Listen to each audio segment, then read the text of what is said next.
बुलेटिनच्या सुरुवातीला एक महत्त्वाची बातमी। सरकार पाडणाऱ्या शिंदेंचा पवारांनी सत्कार करायला नको होता।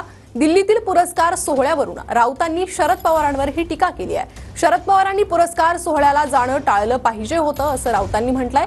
पवारांनी शिंदेंचा नाही तर महाराष्ट्र तोडणाऱ्या शहांचा सत्कार केलाय असंही राऊत म्हणाले। तर संजय राऊतांनी शरद पवारांवर जोरदार टीका केली आहे।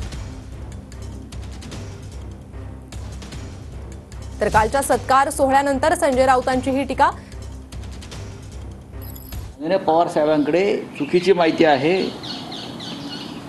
ठाण्याचं राजकारण योग्य दिशेने नेण्याचं काम गेल्या 30 वर्षांमध्ये शिवसेनेनं केलेलं आहे।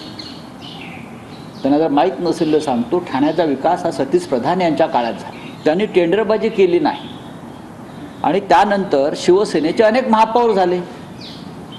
एकनाथ शिंदे ठाण्याच्या राजकारणात फार उशिरा आले। पवार साहेबांना जर माहिती हवी असेल तर आम्ही आमचे कार्यकर्ते ठाण्यातले जे आहेत प्रमुख राजन विचारे ते त्यांना माहिती द्यायला जातील। आम्ही पाठवू सगळ्या फाईल्स घेऊन।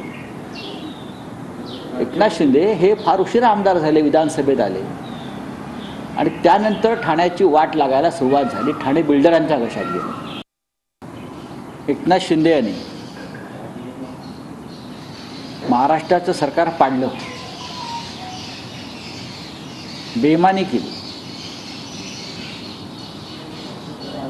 त्यांच्या कार्यक्रमाला शरद पवारांनी नाही जायला पाहिजे। ज्यांना आम्ही महाराष्ट्राचे शत्रू समजतो त्यांच्याबरोबर जे लोक खुलेआम बसलेले आहेत जाऊन, तर त्यांना अशा प्रकारचे सन्मान आपल्या हातून देणं हे महाराष्ट्राच्या अस्मितेला आणि स्वाभिमानाला धक्का लावणार आहे।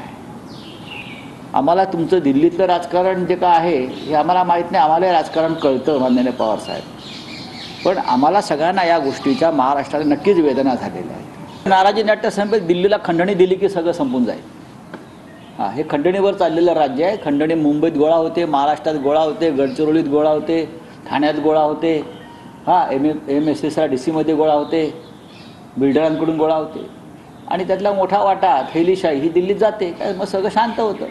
मग ते काय आपत्कालीन व्यवस्था मध्ये नियम बदलून परत नावं टाकली जातात, नवीन नावं ॲड केली जातात। हे सगळे पैशाचे खेळ आहेत।